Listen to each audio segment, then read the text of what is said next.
Сәлем достар, менің каналыма қош келдіңіздер. Бүгін сіздермен қазіргі таңдағы новинка салатын рецептімен бөлісетін боламын.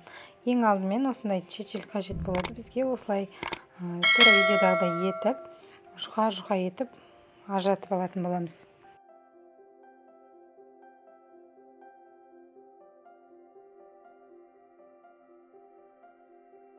Қалған керекті заттарымыздың бәрін соломка етіп турап шықтым. Сарысын қоссаңыздар да болады, қоспасаңыздар да болады. Мен сарысын алып тастадым. Осылай барлығын турап шығатын боламыз соломка етіп. Піскен етімізді тураймыз. Бұл менде жылқының еті. Қалаған еттеріңізді қоссаңыздар болады. Тауықтың етін де қосуға болады, өз қалауларыңыз бойынша.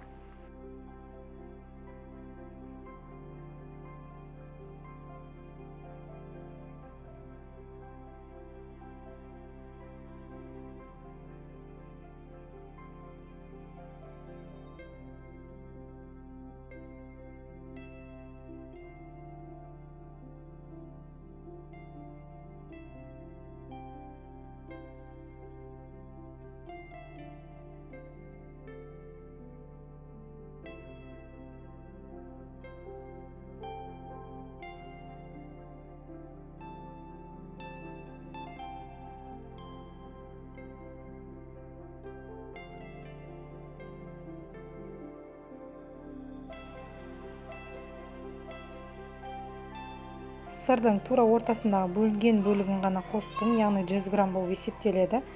Сіздер де солай қосатын боласыздар.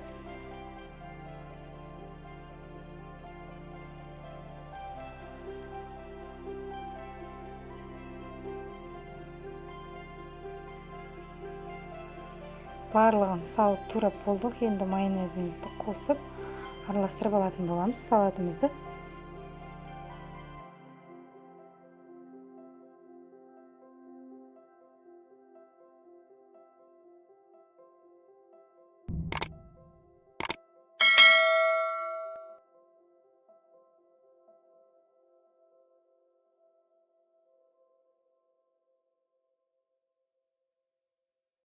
Салатымызды тарелкаға салып, үстінен жаңағы майдаланған, ашылған чечилімізді қоятын боламыз. Міне достар, біздің салатымыз дайын, өте әдемі болып шықты. Дәмде ерекше, көп зат қажет етпейді. Егер видеом сіздерге ұнаған болса, каналыма жазылып, қоңыраушаны басып қойыңыздар.